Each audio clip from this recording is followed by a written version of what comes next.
Tiago capítulo 5.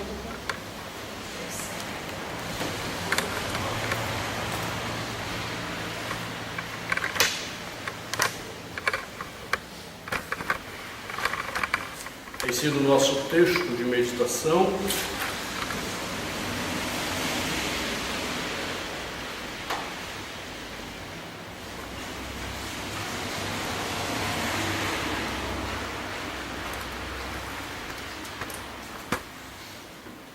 Ficar em pé.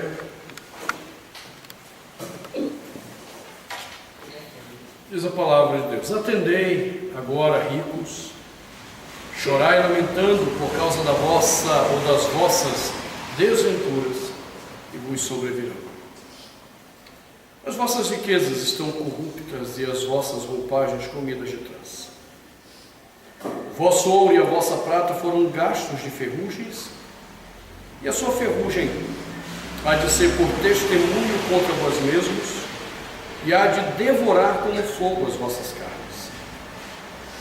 Tesouros acumulastes nos últimos dias. Eis que o salário dos trabalhadores que ceifaram vossos campos, e que por vós foi retido com fraude, está clamando. E os clamores dos ceifeiros penetraram até aos ouvidos do Senhor dos Exércitos. Tendes vivido regaladamente sobre a terra, tendes vivido nos prazeres, tendes engordado o vosso coração em dia de matança, tendes condenado e matado o justo, sem que ele vos faça resistência. Palavra do Senhor. Demos graças a Deus. Oremos mais uma vez ao Senhor. Pai, nós te agradecemos por essa hora que tu nos dás para meditarmos em tua palavra. Não temos dúvida da riqueza deste momento, Senhor. Cremos que a tua palavra ela é extremamente rica para falar conosco. E então te buscamos para que o teu Espírito venha e fale conosco de fato neste momento, para que teu Espírito cative a nossa mente a ti mesmo, Jesus. E assim tu sejas honrado, assim tu sejas glorificado, para o louvor do teu nome, em nome de Jesus. Amém. Podemos sentar.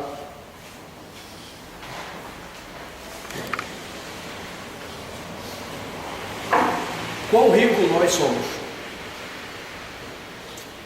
Temos olhado já 2 semanas esse texto e temos observado que nós não estamos fora do grupo dos ricos. Segundo já vimos, se temos o que comer, temos o que vestir, temos onde morar, nós somos ricos. E o grande problema é quando nós colocamos o nosso coração nessa riqueza, quando ela passa a controlar a nossa vida, quando a gente começa a achar que não podemos viver sem ela.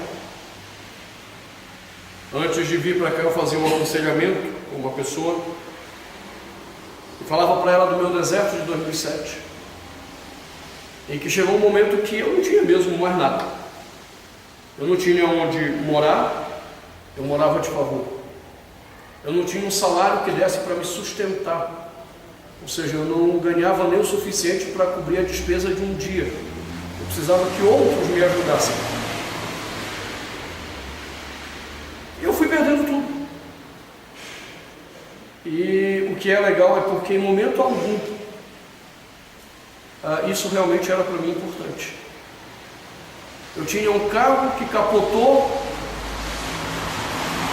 aí eu perdi o carro no dia segundo.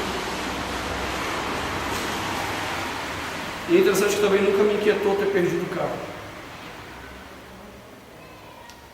Eu ainda fiquei com a dívida, porque eu caí na besteira de tentar arrumar o carro, e aí, no final das contas tive que vender baixo, não compensou nada. E era interessante ver naquele período exatamente que meu coração não estava naquelas coisas. E eu digo para você que aquilo foi muito importante para eu aguentar o que aconteceu em 2007. Se meu coração estivesse naquilo que eu possuía, eu estaria perdido. Mas Tiago também tem nos advertido sobre o problema do acumular os nossos tesouros.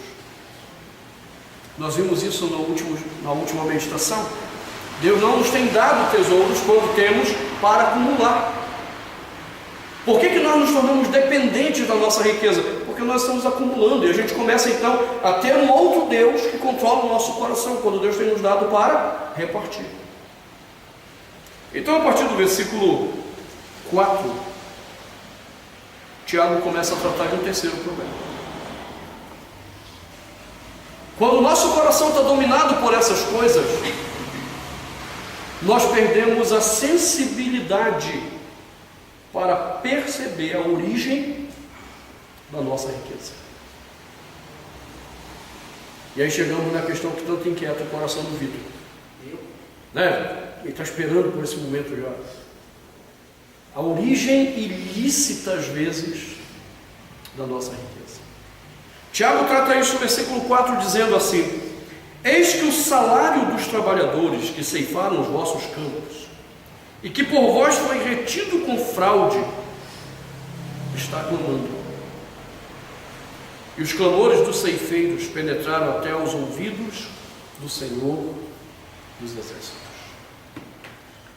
Muito da nossa riqueza, ela é adquirida à custa da fraude do salário do outro.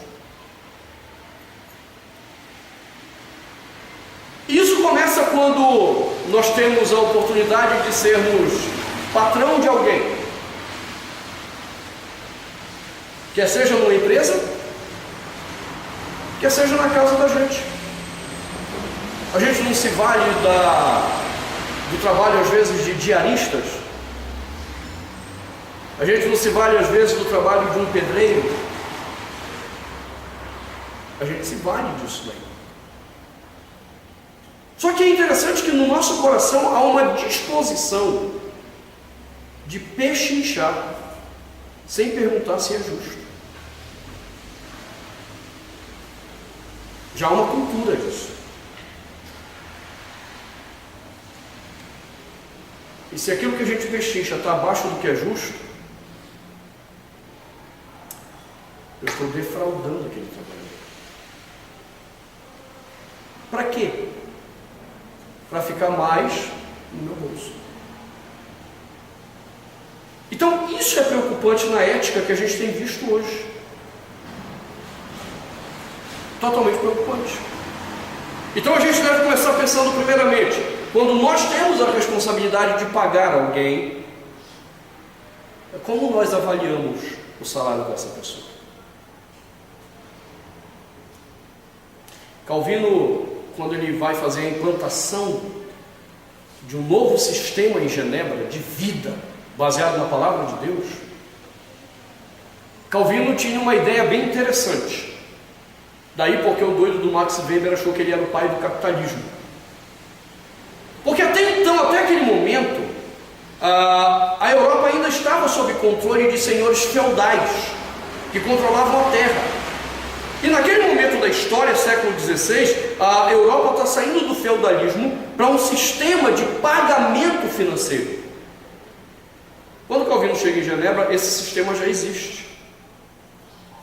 E Calvino não é contra que seja pago financeiramente o trabalho do outro. Calvino não é contra que pessoas possam prosperar no seu trabalho. Elas possam até enriquecer. Mas Calvino tinha duas preocupações. Primeiro, que essa riqueza seja para abençoar a vida dos outros, aquilo que nós mencionamos na última meditação. Calvino insiste no partilhar. E quanto ao salário, essa era outra característica de Calvino. Se você está enriquecendo, tem alguém que está tornando essa tua riqueza possível. Então é justo que você não só remunere, mas que você compartilhe lucros do que você está ganhando. É engraçado que esse é um conceito moderno na economia. Até um tempo atrás, a gente estabelecia, o valor da hora-aula, da hora de trabalho dessa pessoa é tanto. E não havia a ideia do compartilhar o lucro. A tese de Karl Marx sobre essa questão da força de trabalho e a remuneração da força, não só do trabalho oferecido, nada mais é do que Calvino já tinha proposto. Só que em Genebra isso funcionou. Em Genebra foi aplicado que se eu tenho alguém que trabalha para mim, eu não tenho que pagar a ele somente o trabalho dele, mas se ele gera riqueza para mim, ele tem participação nisso. Então eu não posso defraudá-lo. E essa ética era levada a sério em Genebra. Não só na cidade, como na igreja que Calvino pastoreava, sob pena de disciplina. Quem explorasse o seu trabalhador, defraudando o salário justo dele, era disciplinado pela igreja. Veja como os tempos mudaram. Há um tempo atrás, há uns anos atrás, eu soube da história de um irmão aqui de Brasília, dono de uma grande casa de construção, uma dessas redes grandes que tem aqui em Brasília. Ele é dono dela.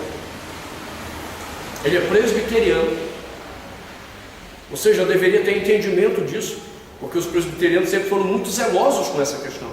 Tudo que eu aprendi sobre isso, eu aprendi com meus pais, principalmente com meu pai e meu avô.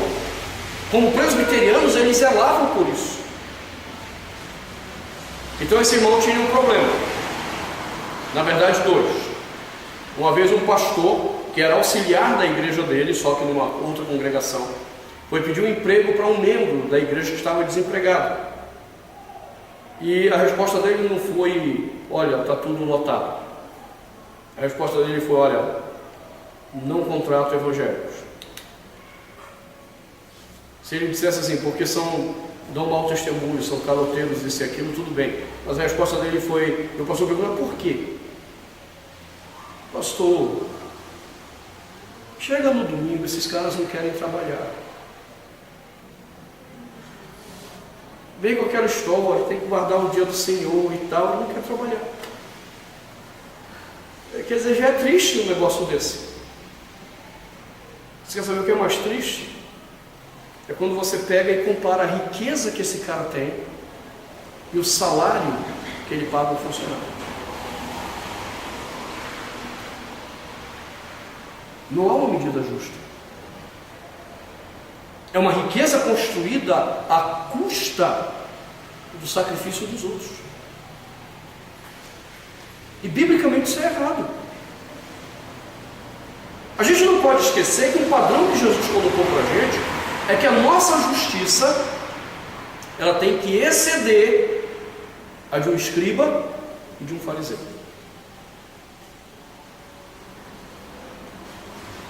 Só para você entender um pouco a justiça de um escriba e fariseu. Eles não deixavam ninguém do seu povo passando fome. Se eles eram agricultores, no 7º ano, eles não podiam mexer na terra, porque a terra eles tinham que deixar para o pobre coletar, fazer a sua colheita. Se eles eram ricos e compravam alguma coisa do seu irmão, tipo, comprava a terra do seu irmão, ele não podia deixar o seu irmão desamparado. Ele tinha que trazer o irmão para dentro da terra, pagar um bom salário segundo a lei de Deus, e depois de 50 anos devolver a terra, ou para o cara se estivesse vivo, ou para os filhos. Aí Jesus olha e diz assim: a minha justiça, ela tem que exceder em muito. Não um pouquinho mais, é em muito do escriba e do fariseu. E é interessante a complementação de Jesus. Ela tem que exceder em muito ao de um escriba e do fariseu, porque senão você não entra no reino dos céus. Se a vossa justiça não exceder em muito a de um escriba e de um fariseu, jamais entrareis no reino dos céus. Porque isso é uma marca de cristianismo.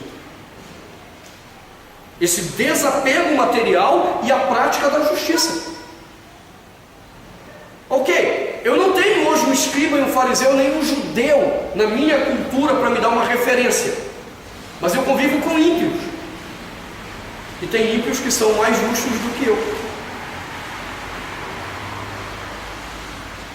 A gente sempre quer tomar medida de salário por baixo, nunca pelo padrão do que é justo. Então, quando nós começamos, por exemplo, a servir, uma das questões que sempre esteve no meu coração foi: a hora-aula de um professor não pode ser menor do que se paga no mercado. Isso aqui é o mínimo. Não pode ser menor. E considerando as titulações, hoje o que nós pagamos por hora-aula é equivalente ao que se paga no mercado. Ok? Então eu não posso estar abaixo. Isso é suficiente? Não.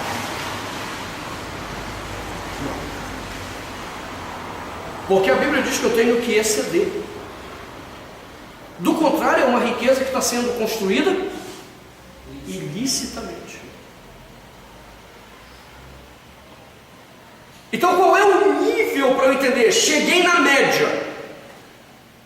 É quando eu consegui olhar para uma grande universidade particular, que do governo também não serve. O governo também é uma miséria que eles pagam. Você pega, por exemplo, uma católica.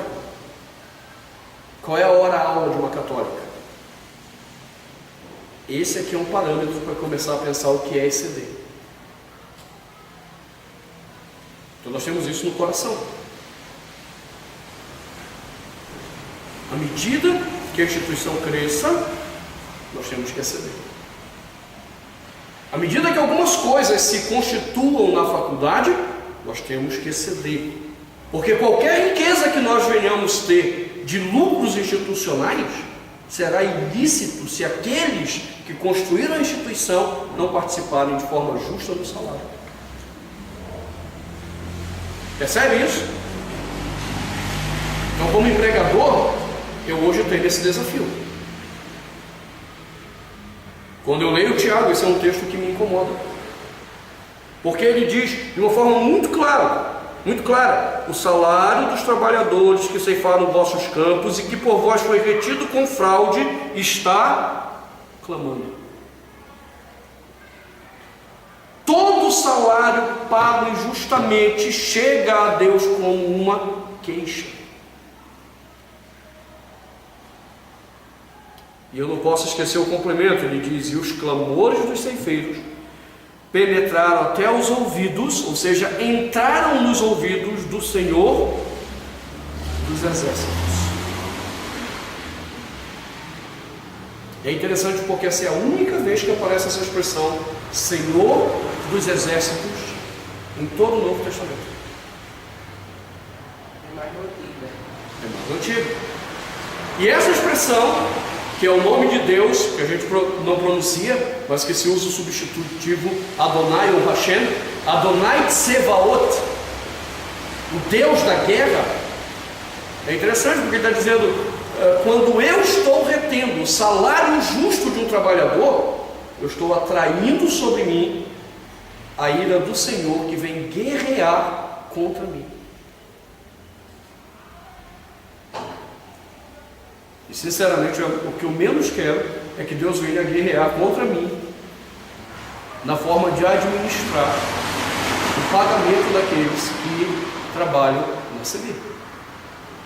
Agora, isso funciona só em empresas? Não, como diz vocês, como é que você administra quando você vai pagar alguém por trabalhos na tua casa? É pelo que é justo? A gente sabe o que é justo, de alguma forma, pela medida de mercado. Isso aqui é a média do mercado. Então, às vezes, tem alguém que está exagerado. Legal, aí a gente pode negociar, vamos pechinchar, vamos trazer a média. Mas nunca abaixo. Nunca abaixo.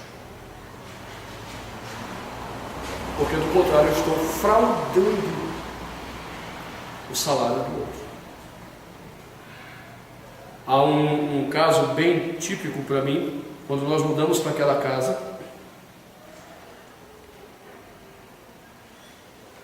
Alguns dias depois, um mês depois, passou um senhor lá pedindo para cortar os galhos da árvore. Então nós mudamos para lá em 2010, final de 2009 e 2010. Então foi ali por janeiro de 2010, alguma coisa assim.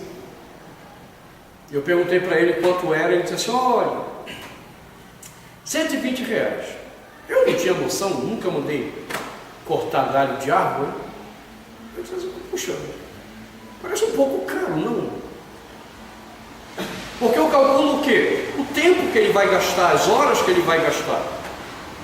Puxa vida, R$120. Se fosse um trabalho de um dia todo, se ele fizesse isso uma vez por dia, daria um bom salário no mês. Mas são algumas poucas horas. Eu disse, olha, eu acho que está caro. Olha, R$100. Eu fiquei com medo de ser injusto, né? Eu disse, talvez eu esteja defraudando essa pessoa, não sei. Tá bom, vai lá, corta. Pagamos os R$100. Passaram-se os meses, os galhos cresceram de novo. Passou um rapaz. Eu disse, senhor, o senhor quer cortar a árvore? Seu pai precisa. Quanto é que você está cobrando? Ele disse, olha, R$35. Aí eu, 35? É, 35. Aí eu fiquei confuso. Você entende? Eu não pechinchei com ele. Ele me deu um preço e o outro me deu um preço lá em cima. Isso aí. Deu um calote. Mas eu não sei ainda, entende?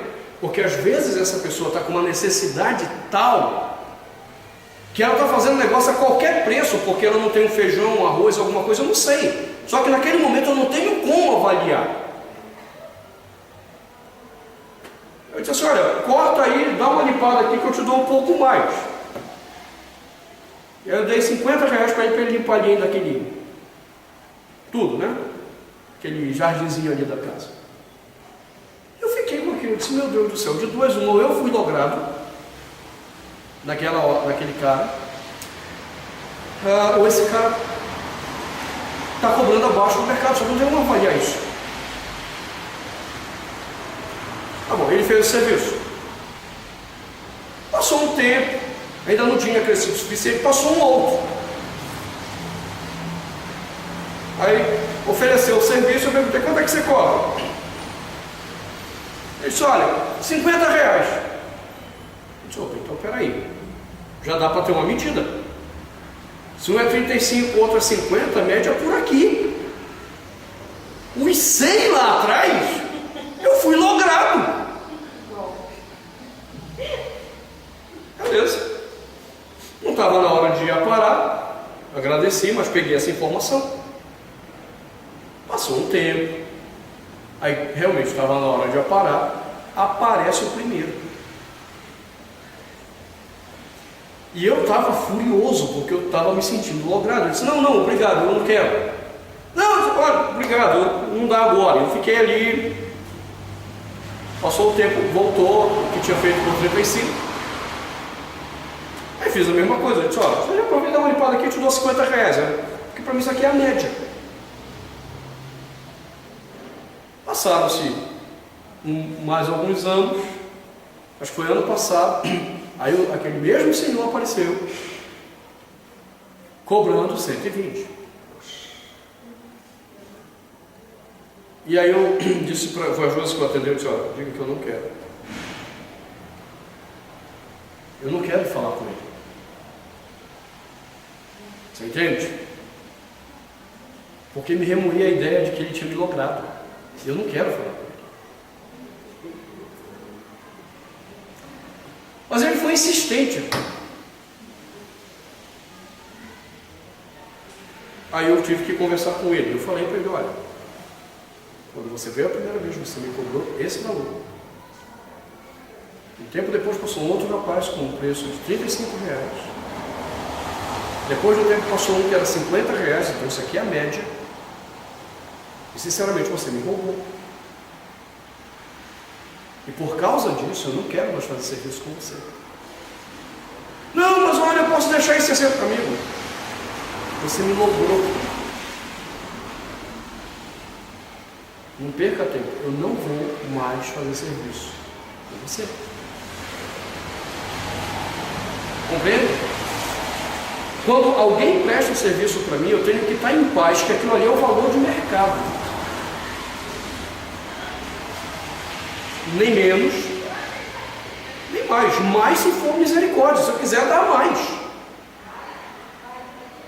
Tipo, esse rapaz voltou agora há pouco tempo, que corta para mim quase sempre é ele.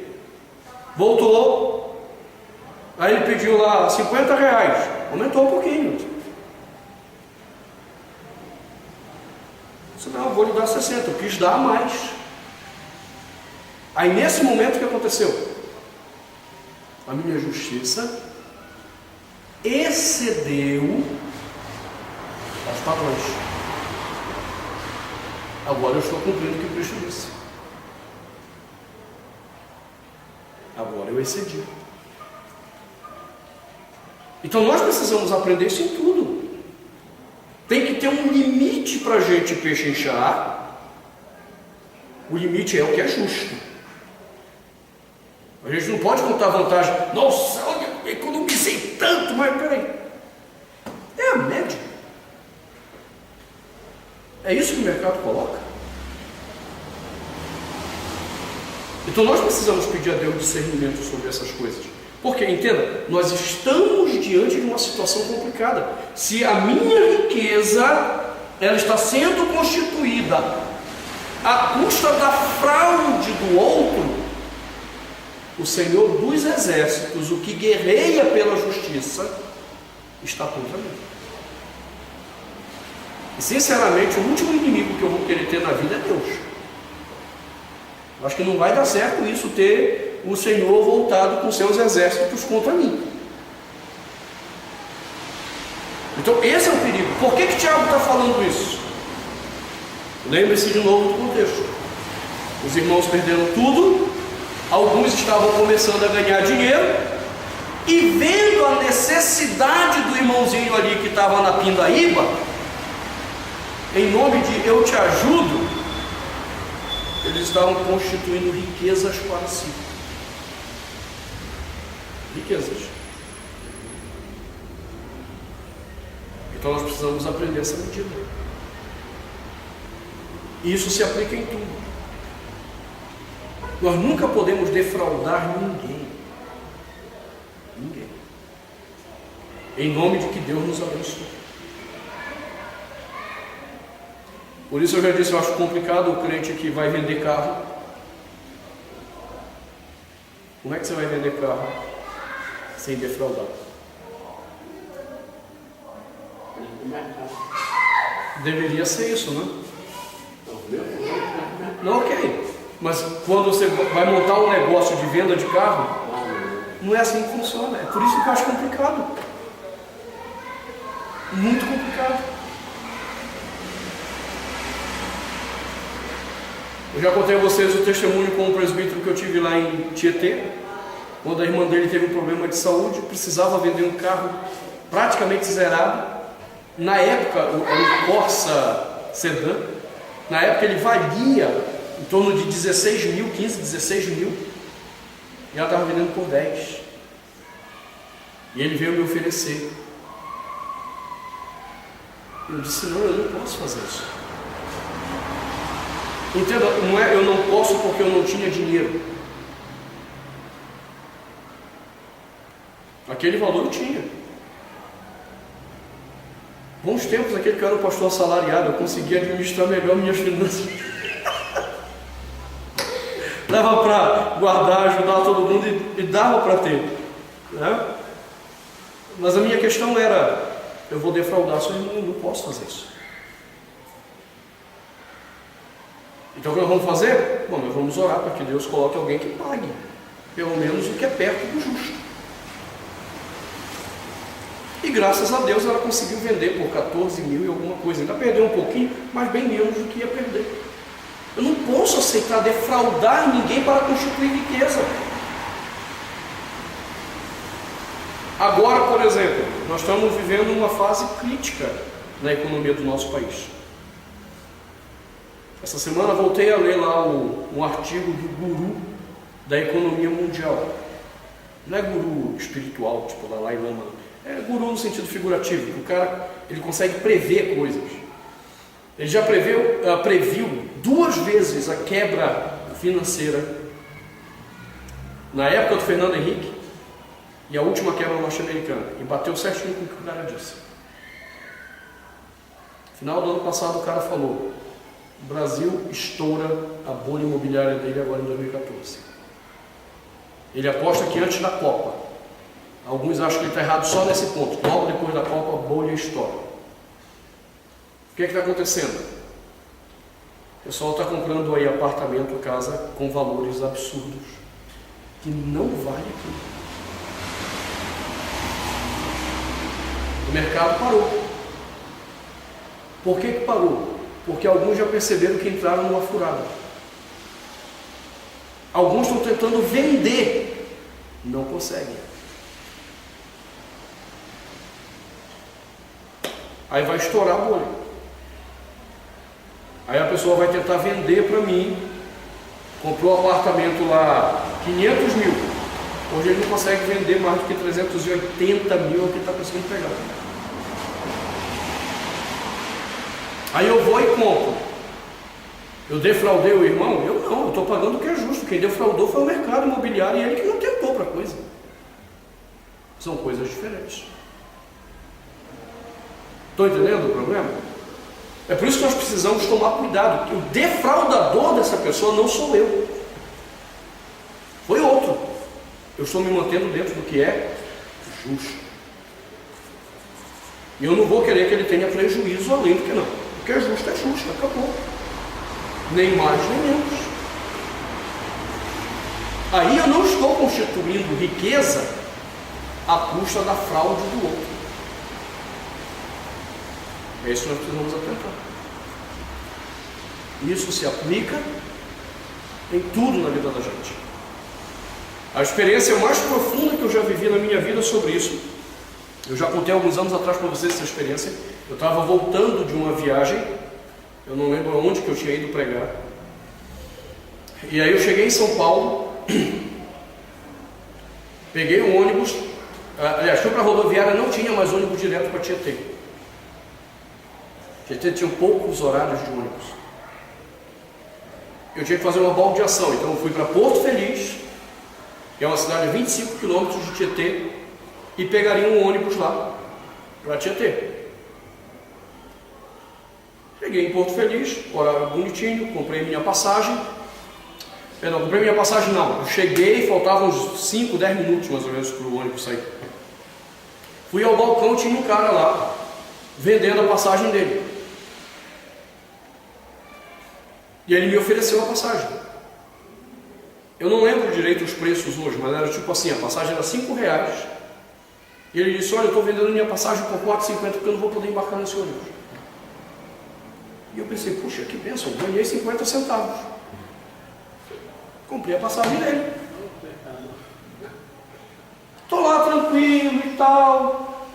Aí entrei no ônibus. Quando eu entrei no ônibus, eu comecei a pensar sobre essas coisas. Eu disse, caramba, eu defraudei essa pessoa em 50 centavos. Porque a passagem continuava valendo R$5. Não é porque ele comprou no guichê que vale menos agora. Eu defraudei para ganhar 50 centavos. Naquele dia, enquanto eu ia para Tietê, eu me senti um dos caras mais imundos do mundo pelo que eu havia feito. Naquele dia eu abaixei a cabeça no ônibus, eu orei ao Senhor, eu chorei e disse: Senhor, me perdoe, porque eu defraudei essa pessoa. Não tenho como agora voltar e restituir. Ainda disse a Deus: se o Senhor um dia me permitir encontrar, eu quero devolver a Ele. Mas se eu não tivesse oportunidade, que o Senhor o abençoe, porque eu havia defraudado. E esse conceito é sério. Ainda bem que Deus vê a sinceridade do coração e perdoa, porque senão eu teria o Senhor dos Exércitos contra mim. Então veja, em tudo, eu não posso constituir nenhuma riqueza na minha vida à custa da fraude de alguém, à custa de defraudar alguém para que eu tenha. E isso é carregado da ira do Senhor. Agora, o que motiva muitas das vezes isso? Por que nós agimos assim e não pensamos na justiça do salário do outro, não pensamos na justiça daquilo que o outro tem? Tiago coloca versículos 5 e 6 este problema. Então nós vamos examinar o coração dessa atitude a partir da semana que vem. O que opera no coração dos homens quando decidem defraudar o seu semelhante? E é aqui que está de fato o nosso maior problema. É entender por que agimos assim. E vamos, permitindo o Senhor, examinar na próxima semana. Por hora nos basta entendermos que não devemos defraudar nem salário, nem nada a ninguém. Sermos justos em todas as coisas. E assim nós estaremos, de fato, cumprindo a vontade de Deus na vida da gente. Amém? Amém. Vamos orar então? Senhor, nós pedimos que Tu nos perdoes todas as vezes que tentamos tirar vantagem de alguém, tirar proveito da situação de alguém. Que o Senhor nos ensine um coração justo, um coração correto, para que o Senhor mesmo seja honrado, Tu sejas glorificado. Concede-nos essa graça, para que sejamos moldados à imagem do Teu Filho, para que a nossa vida redunde em louvor ao Teu nome, glória ao Teu nome, em nome de Jesus. Amém.